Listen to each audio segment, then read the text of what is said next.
ఈరోజు ప్రముఖ space scientist doctor అంతే మురళీ ప్రసాద్ గారితో ప్రత్యేక ఇంటర్వ్యూ నిర్వహించడం జరుగుతుంది మన కిలకిలా ఛానల్ ద్వారా. వీరికి మరి మాజీ రాష్ట్రపతి ఏపీజే అబ్దుల్ కలాం గారికి ఉన్నటువంటి సంబంధాన్ని కూడా, వారికి ఉన్నటువంటి పరిచయాలను కూడా మనకి ఈ రూపంగా తెలియజేయడానికి వారు విచ్చేశారు. వారికి నా హృదయపూర్వక ధన్యవాదాలు, నమస్కారాలు. నమస్కారం అండి. మరి మీరు ఇంత గొప్ప మనసుతో ఈరోజు ప్రత్యేకంగా మా కిలకిలా ఛానల్కి ఇంటర్వ్యూ ఇవ్వటం అనేటువంటి మా అదృష్టంగా భావిస్తున్నాం. మిమ్మల్ని చిరు సత్కారం చేయాలని నిర్ణయం తీసుకున్నాం. మీరు ఆ చిరు సత్కారాన్ని కూడా మీరు స్వీకరించాలి. థ్యాంక్ యూ అండి.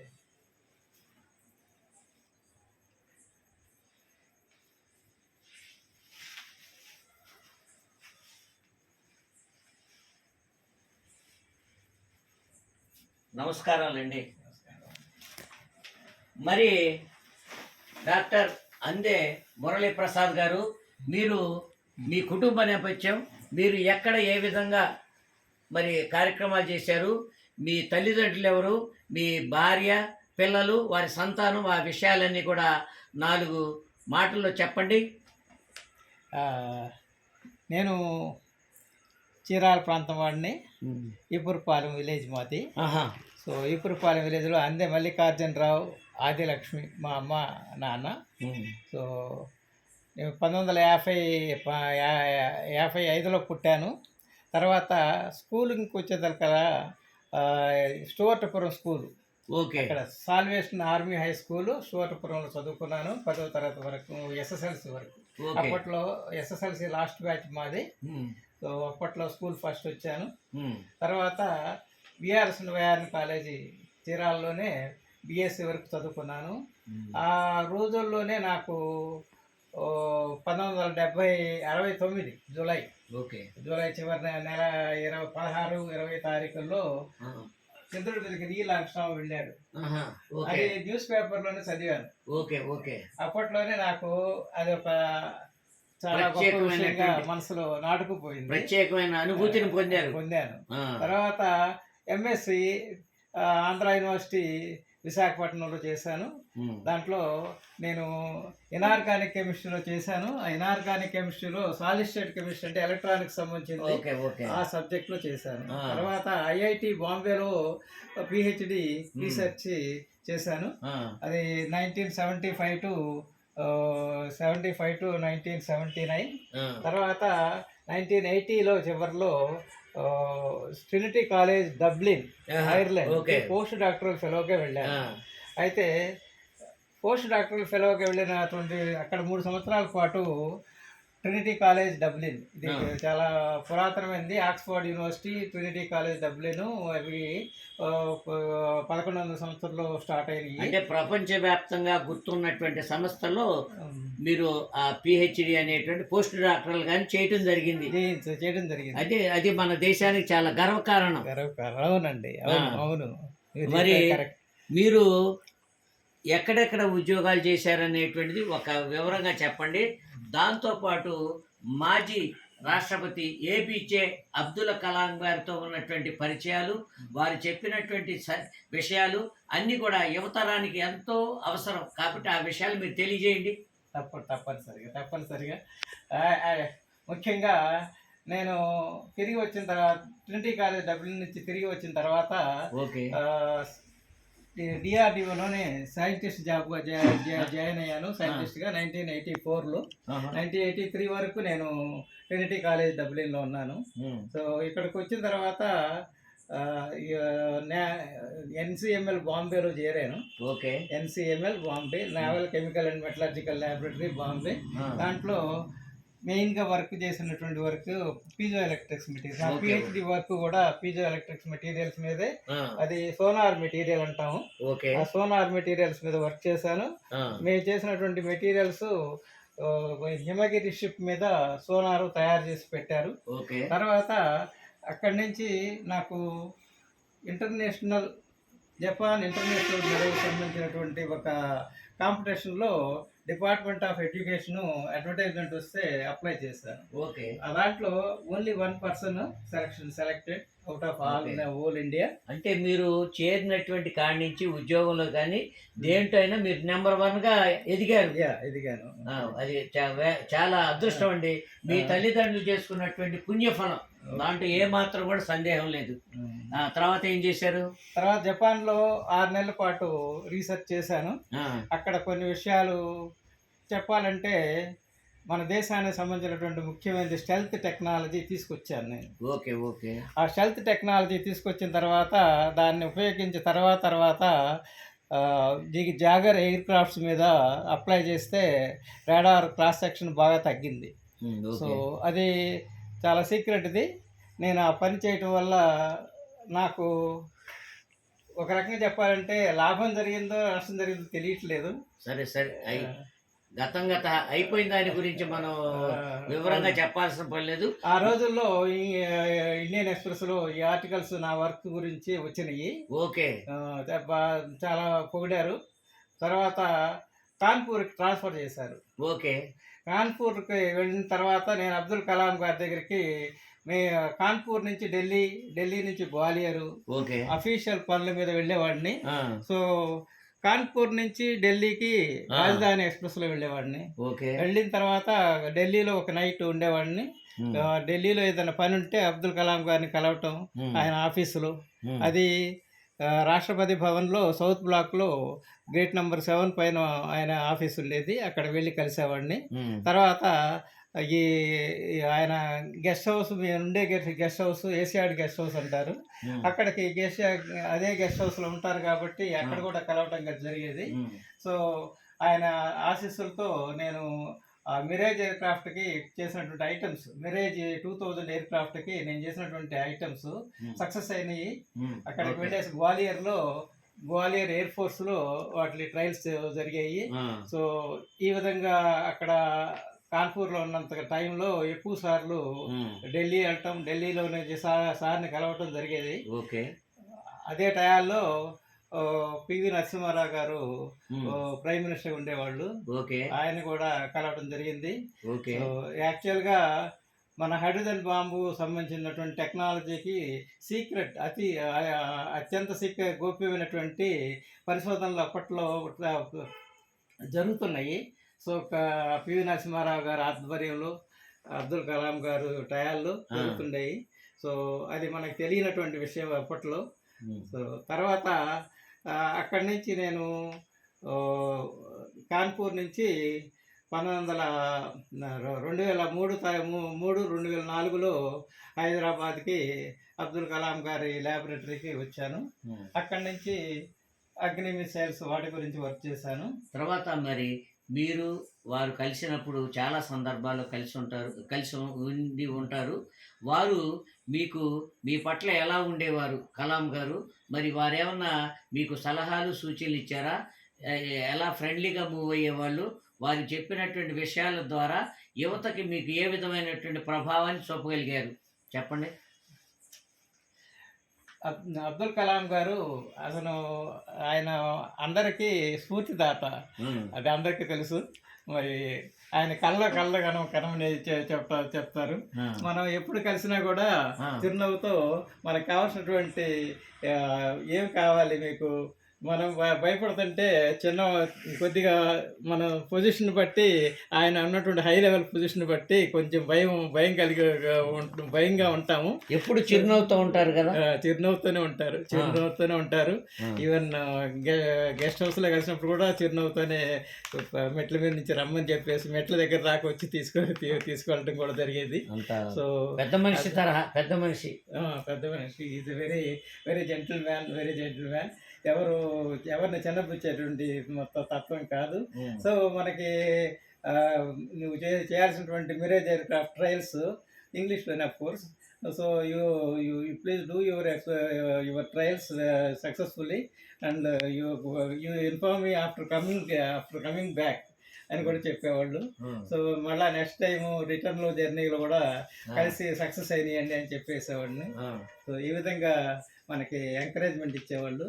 సో ఆయన కొన్ని మరికొన్ని విషయాలు చెప్పాలంటే ఆయన లెక్చర్స్ కూడా కొన్ని విన్నాను నేను. ఓకే. ఆ లెక్చర్స్లో మనకి సైంటిస్టులకి, యంగ్ సైంటిస్టులకి ఎలా ఉండాల్సింది అన్నీ కూడా చెప్పారు. ఆ విషయాలు పంచుకుంటాను మళ్ళా. Okay, okay. తర్వాత మీరు ఉద్యోగ విరమణ చేసిన తర్వాత మీరు ఏ కార్యక్రమాల్లో నిమగ్నమయ్యారు చెప్పండి? యాక్చువల్లీ ఉద్యోగ విరమణకు ముందు ఇంకా మెయిన్ వర్క్స్ ఉన్నాయి. అవి ఏంటంటే 2004లో ఇక్కడికి అబ్దుల్ కలాం గారి మిసైల్ కాంప్లెక్స్కి వచ్చిన తర్వాత మెయిన్ వర్క్స్ కొన్ని చేశాను.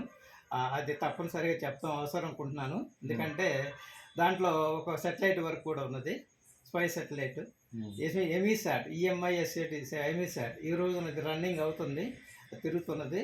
ఆ శాట్లో ఆ ఎమీసాట్ వర్క్లో నేను భాగం పంచుకున్నాను.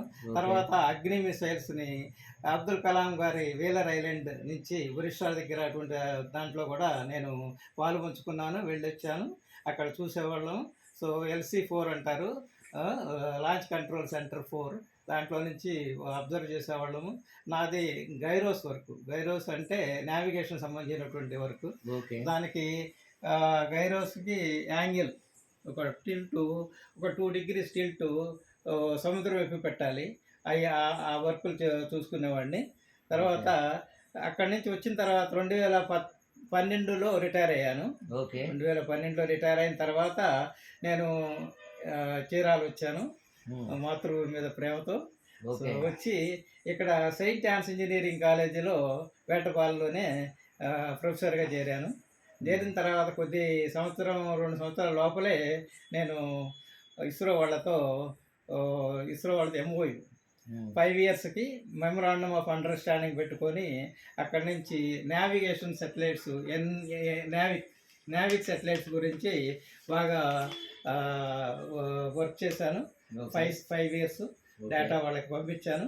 సో అదే టైంలో 2019లో ఇక్కడ స్పేస్ సైన్స్ గురించి వరల్డ్ స్పేస్ వీక్ సంబంధించి మనకి షార్ సైంటిస్టులు ఒక 30 మంది వచ్చి ఒక 13 రోజుల పాటు 20,000 మంది కౌంటర్లో నుంచి కౌంటర్లో 20,000 మంది వచ్చారు. సో స్టూడెంట్స్ ఎక్కడి నుంచి, నెల్లూరు నుంచి ఇటు కాకినాడ దాకా చాలా గొప్పగా జరిగింది. ఆ టయాల్లోనే ఈ చీరాల సెయింట్ యాన్స్ ఇంజనీరింగ్ కాలేజీకి పేరు రావడం జరిగింది. దానివల్లే ఆటోనమస్ స్టేటస్ కూడా వచ్చింది. ఇవన్నీ కూడా ఈ ఒక్క కాలేజీ వాళ్ళు కూడా చెప్పేవాళ్ళు, అందరూ అనేవాళ్ళు, ఒక్క ప్రైవేట్ కాలేజీ ఆల్ ఇండియాలో ఒక్క ప్రైవేట్ కాలేజీకి ఇస్రో వాళ్ళు MOU ఇచ్చారు. మిగిలిన వాళ్ళన్నీ కూడా యూనివర్సిటీలే, ఆంధ్ర యూనివర్సిటీ, లేకపోతే అట్లా JNT యూనివర్సిటీలే, కానీ ఎక్కడ ప్రైవేట్ ఇంజనీరింగ్ కాలేజ్ ఎక్కడ ఇచ్చారు ఇది లేదు, ఇది ఒక్కటే వచ్చిందని చెప్పేసి చెప్పుకునేవాళ్ళు. తర్వాత ఇంకా చెప్పాలంటే ఈ నావిగేషన్ సెటిలైట్స్ కాకుండా నా సెటిలైట్ ఎమిసాట్, EMISAT శాట్ అప్పుడు కూడా ఇప్పుడు 2019లో ఏప్రిల్ 1న అది లాంచ్ చేశారు. అది ఇప్పుడు రన్నింగ్లో ఉన్నది. దాని గురించి తర్వాత పిల్లలందరికీ కూడా ఈ సైన్స్ అండ్ టెక్నాలజీ గురించి, స్పేస్ సైన్స్ గురించి ముఖ్యంగా ఒక పుస్తకం కూడా రాశాను. ఆ పుస్తకంలో మనకి ఈ యొక్క వరల్డ్ స్పేస్ వీక్ గురించి ఆ ఫోటోలు అవి కూడా ఉన్నాయి. అంతా కూడా మనకి ఉన్నాయి, న్యూస్ పేపర్స్లో వచ్చినాయి. తర్వాత ముఖ్యంగా చెప్పాలంటే పిల్లలకి ఈ సైన్స్ స్పేస్ సైన్స్ గురించి బోధించాలని, దీని గురించి ప్రచారం చేయాలని, వాళ్ళకి అవగాహన కల్పించాలని నాకు చాలా కోరిక. ఏదో మీరు ట్రస్ట్ పెట్టారంటే ఏంటి ఆ ట్రస్ట్ పేరు చెప్పండి? ట్రస్ట్ ఇప్పుడు మీరు అబ్దుల్ కలాం గారి పేరుతో ఒకటి పెట్టారు, కలాం మురళి స్పేస్ ట్రస్ట్ అని, స్పేస్ ఎడ్యుకేషనల్ ట్రస్ట్ అని. అది ఈ నా లైఫ్లో ఈ లాస్ట్ స్టేజెస్లో ఇది లాస్ట్ ఫేజ్ 1/4 తీసుకుంటే ఈ 1/4లో ఉన్నాను. లాస్ట్ 1/4లో ఈ టైం అంతా కూడా పిల్లలకి అవగాహన కలిగించడం, వాళ్ళకి స్పేస్ సైన్స్ మీద ఇంట్రెస్ట్ కలిగించడం, వాళ్ళకి అర్థమయ్యేటట్టు చేయటం, ఇది చేయాలనుకుంటున్నాను. సో కాలేజీలు కానీ, ఇంజనీరింగ్ కాలేజీలు కానీ, డిగ్రీ కాలేజీలు కానీ, ఇంటర్మీడియట్ కాలేజ్ కానీ, స్కూళ్ళు కానీ, ఎవరైనా సరే నా స్పేస్ సైన్స్ గురించి ఇంట్రెస్ట్ ఉంటే నేను నా అంతటి నేను వచ్చేసి మా టీం ఉన్నది, మా టీంతో పాటు వచ్చి అక్కడ తప్పనిసరిగా నేను అవగాహన కల్పిస్తానని చెప్పేసి నేను ప్రామిస్ చేస్తున్నాను. ఇప్పుడు దాకా కాలేజీలో ఉండగా కూడా నేను ఒక 50 కాలేజీల దాకా ఆల్ ఓవర్ ఇండియా వెళ్ళాను. 50 కాలేజీల దాకా డిగ్రీ కాలేజీ, ఇంజనీరింగ్ కాలేజీలకి వెళ్ళాను. అక్కడ IFERP అని ఒక సంస్థ ద్వారా కాన్ఫరెన్సెస్ ఉంటే నేను కీ నోట్లు ఇచ్చేవాడిని. అవి ఫోటోలు అన్నీ కూడా ఉన్నాయి. సో 50 ప్రదేశాలు, అటు చండీగఢ్ నుంచి ఇటు పెర్ల్ సిటీ, అంటే పెర్ల్ సిటీ మా తమిళనాడులో ఉంటుంది. సో అక్కడ దాకా వెళ్ళొచ్చాను. Okay okay. ఇప్పుడు మీరు చెప్పినటువంటి విషయాలను బట్టి మరి డాక్టర్ అందే మురళీ ప్రసాద్ గారు యొక్క ఇంటర్వ్యూని కానీ చూసినట్లయితే ఆయన యొక్క శేష జీవితం, అందే మురళి గారి శేష జీవితం యువతరానికి అంకితం అని చెప్పడంలో ఏమాత్రం సందేహం లేదు. వారు హై స్కూల్ కానీ, జూనియర్ కాలేజీ కానీ, డిగ్రీ కాలేజీ కానీ, మరి పీజీ కాలేజీలు కానీ, అలాగే ఇంజనీరింగ్ కాలేజీలు కానీ, అలాగే ఏ కాలేజీలు అయినప్పటికీ కూడా వాళ్ళలో స్పేస్ సైన్స్ వాళ్ళు చదివేటువంటి రోజుల్లో చంద్రుడిని చూడటం, చంద్రుడి యొక్క ప్రభావాన్ని వారి మీద పడటం, అక్కడి నుంచి స్పేస్ సైన్స్ మీద పరిశోధన చేయాలి, తద్వారా మరి భారతదేశానికి మంచి పేరు రావాలి అనేటువంటి తలంపుతో వారు చేసినటువంటి కృషి అనితర సాధ్యం. అలాగే APJ అబ్దుల్ కలాం గారు, మాజీ రాష్ట్రపతి గారితో ఉన్నటువంటి పరిచయంతో, వారి యొక్క స్ఫూర్తితో ముందుకు సాగి మరి రాబోయేటువంటి తరానికి కూడా వారి యొక్క సేవలు అందరూ కూడా ఉపయోగించుకోవాలని మనసా వాచా కర్మణ కోరుకుంటూ, అందే మురళి గారి యొక్క శేష జీవితం మరింత ఉజ్వలంగా కొనసాగాలని నేను కోరుకుంటూ సెలవు తీసుకుంటున్నాను. నమస్కారాలు. Thank you. ఈ చిన్న సత్కారాన్ని